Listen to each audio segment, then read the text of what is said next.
Film diawali dengan memperlihatkan keluarga kecil bahagia yang baru saja dikaruniai seorang putri yang sangat cantik bernama Ella. Ibunya pun adalah seorang wanita cantik serta sangat baik hati. Keluarga mereka tinggal di sebuah rumah besar dan dikelilingi oleh hutan. Semasa kecilnya, Ella memiliki beberapa hewan peliharaan yang dia jadikan sebagai teman. Ayahnya pun adalah seorang pedagang sukses dan sering berdagang sampai keluar kota. Maka dari itu, Ella selalu menantikan kepulangan ayahnya, yang dimana hari paling bahagia di dalam hidupnya adalah hari dimana ayahnya pulang ke rumah. Namun suatu ketika, kesedihan pun datang kepada keluarganya, dimana ibunya Ella harus meninggalkannya di usia Ella yang masih sangat kecil. Sebelum meninggal, ibunya pernah memberikannya sebuah nasihat terakhir untuk Ella, yang dimana ibunya meminta agar Ella hidup dengan dipenuhi keberanian dan harus selalu menanamkan kebaikan di dalam hatinya.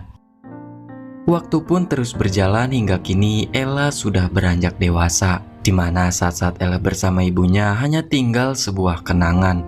Suatu ketika saat Ella sedang membaca cerita dengan ayahnya, tiba-tiba saja ayahnya meminta izin kepada Ella untuk menikah lagi, yang dimana ia akan menikahi seorang wanita tak bersuami yang keluarganya sama-sama seorang pedagang. Ella yang memiliki kebaikan hati pun mengizinkan ayahnya untuk menikah lagi demi kebahagiaan ayahnya. Singkat waktu, ibu tiri Ella yang biasa dipanggil Lady dan kedua putrinya yang bernama Anastasia dan Grizela tinggal bersama di rumah Ella. Lady adalah wanita cantik dan anggun tapi memiliki hati yang jahat, karena menurutnya yang terpenting adalah kesenangan untuk kedua putrinya itu. Dia pun mengadakan sebuah pesta besar di kediaman Ella, sedangkan Ella yang tidak dianggap sama sekali olehnya hanya bisa bermain bersama tikus-tikus peliharaannya. Kemudian ia menemui ayahnya yang ternyata ayahnya akan kembali berdagang keluar kota selama beberapa bulan ke depan. Mengetahui hal itu, Ella pun turut bersedih karena baru beberapa hari ayahnya berada di rumah. Ella berpesan kepada ayahnya untuk kembali ke rumah dengan selamat dan Ella meminta oleh-oleh yang sangat unik, yaitu sebuah ranting pohon yang pertama tersentuh oleh ayahnya selama di perjalanan. Ayahnya pun berjanji akan pulang dengan selamat dan meminta kepada Ella agar bersikap baik kepada ibu dan saudara-saudara tirinya, walaupun mereka tidak bersikap baik sama sekali kepadanya. Akhirnya tiba waktu kepergian ayahnya. Ella pun melepaskan kepergian ayahnya dengan kesedihan. Setelah itu, hari-hari yang penuh penderitaan pun dimulai.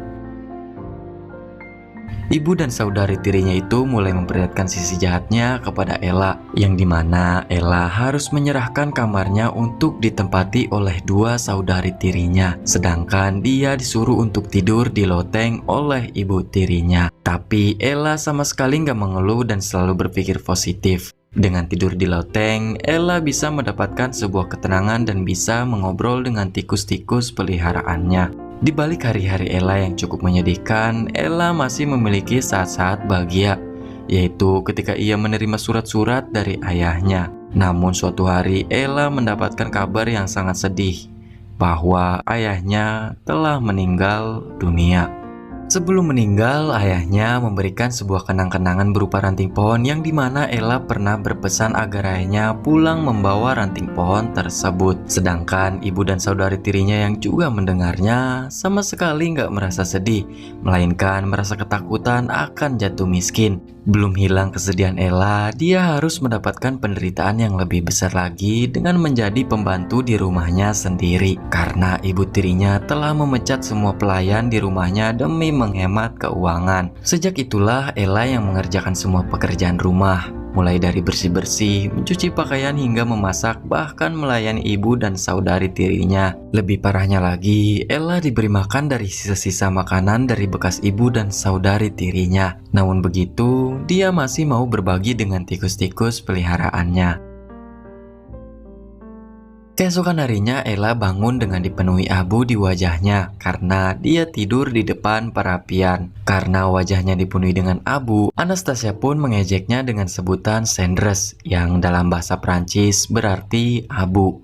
Dan digabung dengan namanya akhirnya menjadi Cinderella, yang artinya manusia abu serta pekerja rendahan. Dan akhirnya ibu dan saudara tirinya memanggilnya dengan nama Cinderella mulai saat itu. Saat Cinderella ingin ikut sarapan dengan mereka, tapi nggak diizinin oleh ibu tirinya itu dan membuatnya harus makan sendirian. Sebaik dan sesabar-sabarnya manusia pasti memiliki batas kesabarannya, dan Cinderella pun sudah mencapai batas kesabarannya dengan diperlakukan tidak adil oleh ibu dan saudara tirinya itu. Dia pun pergi ke hutan dengan menaiki kuda untuk melepaskan amarahnya itu. Namun di hutan dia bertemu dengan seorang pangeran bernama Kit yang sedang berburu rusa. Pangeran itu pun langsung terpesona ketika melihat Cinderella. Namun Pangeran Kit tidak mau memberitahu Cinderella kalau dia sebenarnya adalah seorang pangeran.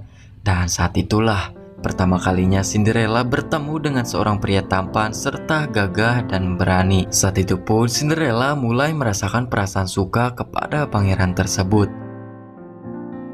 Di sebuah istana kerajaan, Pangeran Kit baru saja diberitahukan kalau ayahnya sedang jatuh sakit. Ayahnya yang merupakan seorang raja bilang kepada Kit untuk tidak khawatir karena pada dasarnya semua manusia akan mati. Mereka berdua pergi ke ruangan lukis dan ditemani oleh Grand Duke atau penasihat kerajaan dan kapten yaitu kepala pengawal kerajaan. Pangeran Kit akan dilukis sebagai pemeriah pesta dansa yang akan diadakan oleh istana untuk mencari calon pengantin untuk Pangeran Kit. Pangeran Kit pun setuju untuk mengadakan acara itu, tapi dengan satu syarat, yaitu meminta seluruh rakyat baik bangsawan maupun rakyat jelata diperbolehkan untuk datang menghadiri acara tersebut. Tentu Pangeran Kit membuat syarat seperti itu agar dia dapat bertemu kembali dengan wanita yang pernah dia temui di hutan yang bukan lain adalah Cinderella.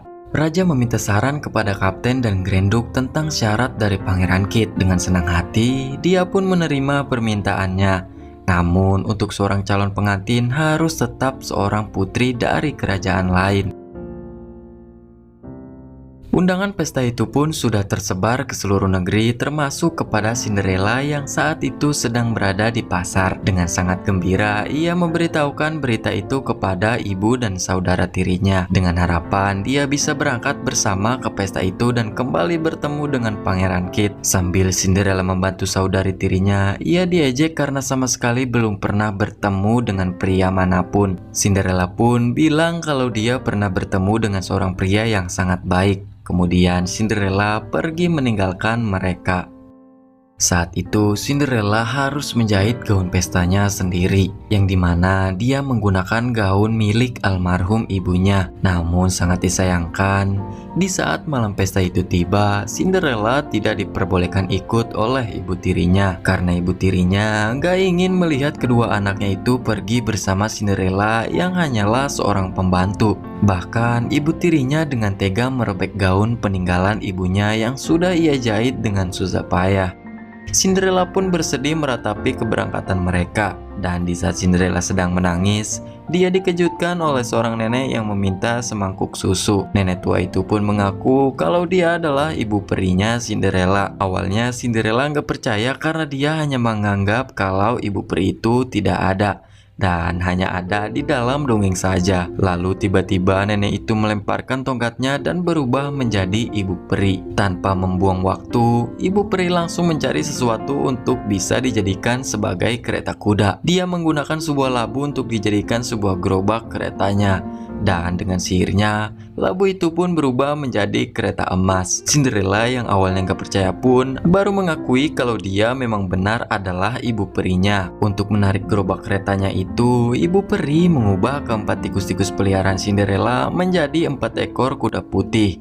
2 kadal di tempat itu pun dirubahnya menjadi seorang pelayan, serta seekor angsa pun turut dirubah menjadi seorang kusir keretanya. Melihat gaun yang dia gunakan itu rusak, ia meminta agar ibu peri mengubahnya menjadi gaun yang sangat cantik. Namun ada satu yang menurutnya masih kurang, yaitu sepatu yang Cinderella gunakan sangat jelek, dan ibu peri mengubah sepatunya menjadi sepatu yang sangat mewah yang terbuat dari kaca. Sebelum berangkat, ibu perinya itu berpesan kepada Cinderella kalau sihirnya itu hanya bertahan sampai jam 12 malam, sehingga Cinderella harus pulang sebelum jam 12 malam.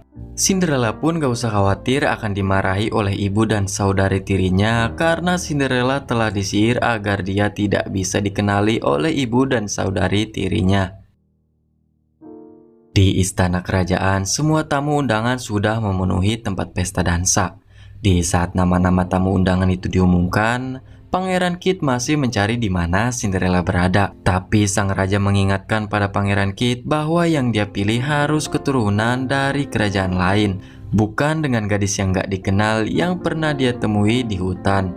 Grenduk memperkenalkan seorang putri dari kerajaan Zaragoza yang bernama Putri Selina kepada pangeran. Namun sepertinya Pangeran Kit gak tertarik sama sekali.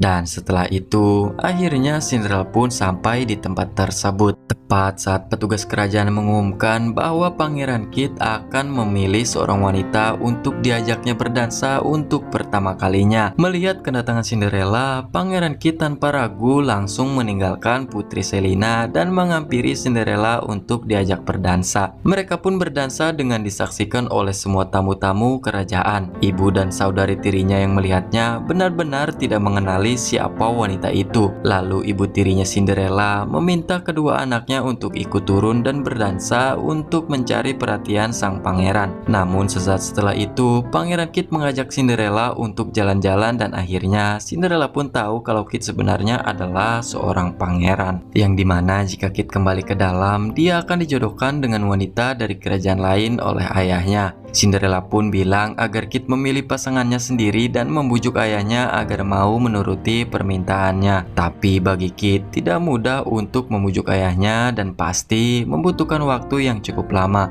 Mendengar hal itu, Cinderella merasa kasihan pada Pangeran Kit karena nggak bisa menentukan pilihan hidupnya sendiri. Sementara Grenduk dan Kapten sedang mencari tahu siapa Cinderella sebenarnya. Grenduk khawatir kalau pangeran akan memilih Cinderella untuk jadikan pasangan hidupnya, padahal dia sudah dijodohkan dengan putri dari kerajaan lain. Di tengah pembicaraannya, tiba-tiba ibu tirinya Cinderella muncul dan mendengar percakapan mereka. Sedangkan Kit sedang mengajak Cinderella ke taman yang belum pernah dikunjungi oleh siapapun kecuali Kit. Di saat itu Cinderella tidak sengaja menjatuhkan sepatu kacanya. Dan Pangeran Kit dengan lembut memasangkan kembali sepatu indahnya itu. Pangeran Kit ingin tahu latar belakang Cinderella dan siapa Cinderella itu sebenarnya. Namun saat Cinderella mau menjawab, waktu menunjukkan pukul 12 malam. Cinderella pun dengan tergesa-gesa meninggalkan Pangeran Kit dengan mengucapkan terima kasih atas malam yang sangat indah ini. Ia berlari melewati taman, sekerumunan tamu yang sedang berdansa hingga dia menabrak sang raja. Di saat itu, dia sempat bilang kepada sang raja bahwa betapa sayangnya Pangeran Kit kepada sang raja. Dan di belakangnya, Pangeran Kit masih berusaha untuk mengejarnya. Namun salah satu sepatu Cinderella pun harus terjatuh karena terlalu terburu-buru. Gak mau buang-buang waktu, Cinderella pun langsung masuk ke kereta dan pergi meninggalkan istana. Pasukan kerajaan pun yang dipimpin oleh Grenduk ikut mengejar Cinderella sebelum ia sampai di gerbang kerajaan. Tapi Cinderella berhasil keluar dari gerbang kerajaan dan si pelayan yang sudah berubah menjadi setengah kadal dengan buntutnya menutup pintu gerbang kerajaan itu, sehingga pasukan kerajaan gak bisa mengejarnya lagi. Waktu pun sudah menunjukkan 12 lewat, yang artinya sihir dari ibu peri sudah menghilang. Kuda putih yang berubah menjadi tikus, pelayan yang kembali berubah menjadi kadal, kusir pun turut berubah menjadi angsa, dan kereta pun kembali menjadi sebuah labu. Akhirnya semua kembali menjadi normal lagi. Mereka pun pulang ditemani rintik hujan dan kebahagiaan di dalam hatinya.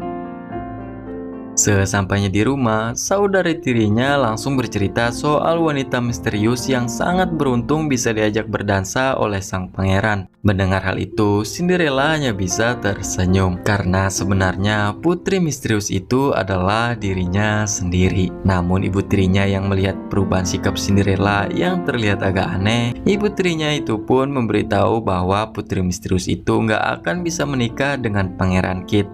Karena sebenarnya Pangeran Kit sudah dijodohkan dengan putri dari kerajaan lain. Lagi-lagi Cinderella kembali sedih mendengar hal itu. Cinderella langsung menyimpan sepatu kacanya lalu menulis sebuah kenangan ketika bersama Pangeran Kit di buku hariannya.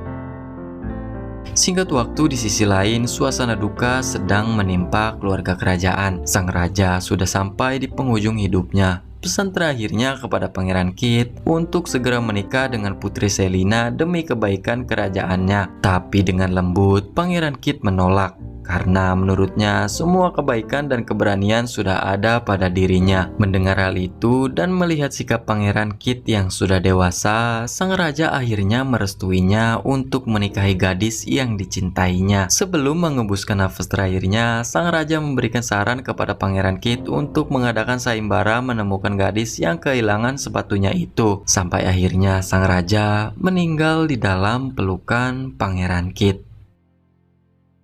Kini Pangeran Kit sudah naik tahta menjadi seorang raja dan memberitahukan tentang sayembaranya itu kepada seluruh rakyatnya. Cinderella yang mengetahui hal itu pun dengan bahagia langsung menuju ke kamarnya dan mencari sepatu kacanya. Namun gak disangka sepatu kacanya itu sudah ada di tangan ibu tirinya. Ibu tirinya ingin membuat negosiasi dengan Cinderella. Ia boleh menikah dengan sang pangeran tapi dengan satu syarat. Ibu tirinya lah yang nanti harus jadi nyonya kerajaan. Kemudian dia akan menikahkan kedua anaknya dengan para bangsawan kaya raya, lalu mengusir Pangeran Kit dari istana kerajaan. Mendengar negosiasi yang sangat kejam itu, Cinderella memberanikan dirinya untuk menolak permintaan ibu tirinya itu. Dia menentang semua perkataan ibu tirinya yang membuat ibu tirinya itu marah, sehingga memecahkan sepatu kacanya itu dan menguncinya di dalam kamar. Setelah itu, ibu tirinya menemui Grenduk dengan pecahan sepatu kaca Cinderella untuk membuat kesepakatan agar anak-anaknya dapat menikah dengan para bangsawan. Grenduk yang memang gak ingin Raja Kit menikah dengan rakyat jelata, ia menerima kesepakatan itu. Grenduk membawakan pecahan sepatu kacanya itu kepada Raja Kit dan bilang kalau pecahan sepatu itu ditemukan di jalan. Menurut Grenduk, gadis misterius itu nggak ingin ditemukan sehingga dia meninggalkan sepatunya begitu saja. Namun Raja Kit tetap bersikeras untuk menemukan gadis itu. Biarpun saat ditemukan, gadis itu nggak ingin menemuinya. Grenduk pun bersedia mencari gadis itu. Namun jika nggak menemukannya, sang raja harus mau menikah dengan Putri Selina. Raja Kit menerima tawaran itu, namun dengan satu syarat. Grenduk harus mencarinya dengan bersungguh-sungguh. Akhirnya, para pekerja kerajaan pun mulai berkeliling ke seluruh negeri untuk mencari pemilik sepatu itu. Grenduk menepati janjinya untuk mencari pemiliknya dengan sungguh-sungguh. Dari para bangsawan sampai rakyat jelata, di mana di rumah itu ada seorang gadis, maka sepatu itu pun akan dipakaikan kepada gadis yang ada di tempat itu. Namun setelah dicari kemana-mana, ia tidak menemukan satu gadis pun yang kakinya pas di sepatu kacanya itu. Hingga tibalah pasukan kerajaan yang dipimpin oleh Grenduk dan kapten itu di rumah Cinderella. Anastasia lah yang mencoba untuk pertama kali dan seperti dugaan kakinya nggak muat, sama saja dengan Grisella. Kakinya gak muat sama sekali di sepatu kaca itu. Lalu Grenduk dan rombongannya yang mau pergi dari rumah Cinderella itu tiba-tiba mendengar suara Cinderella yang sedang bernyanyi. Awalnya Grenduk mengabaikannya dan menyuruh pasukan untuk kembali ke istana. Tapi tiba-tiba salah satu pasukan kerajaan membuka jubahnya dan ternyata di balik jubah itu adalah sang Raja Kit yang menyamar. Raja Kit menyuruh kapten untuk memeriksa siapa gadis yang sedang bernyanyi itu. Akhirnya, kapten menemukan Cinderella di atas loteng dan membawanya menghadap ke Raja Kit. Akhirnya, Raja Kit mengetahui namanya serta latar belakangnya yang hanya seorang gadis biasa. Tapi biarpun begitu, Raja Kit nggak terlalu mempermasalahkannya dan tetap akan menerima Cinderella jika sepatu itu muat di kakinya. Lalu Cinderella pun mencoba sepatu itu. Raja Kit dan Cinderella terlihat sangat bahagia. Tak mau berlama-lama, akhirnya mereka pun meninggalkan rumah Cinderella itu. Tapi sebelum pergi, Cinderella yang memiliki kebaikan di dalam hatinya mau memaafkan perlakuan ibu dan saudara tirinya selama ini. Namun biarpun sudah dimaafkan oleh Cinderella, ibu dan saudari tirinya serta Grenduk tetap akan dihukum dan diusir dari wilayah kerajaan. Pada akhirnya, Raja Kit dan Cinderella menyelenggarakan pernikahannya di istana dan disaksikan oleh seluruh rakyat di negeri itu. Mereka menjadi raja dan ratu yang penuh dengan kebaikan dan kelembutan hati. Menjadi raja dan ratu terbaik yang pernah dimiliki oleh kerajaan. Dan film pun berakhir.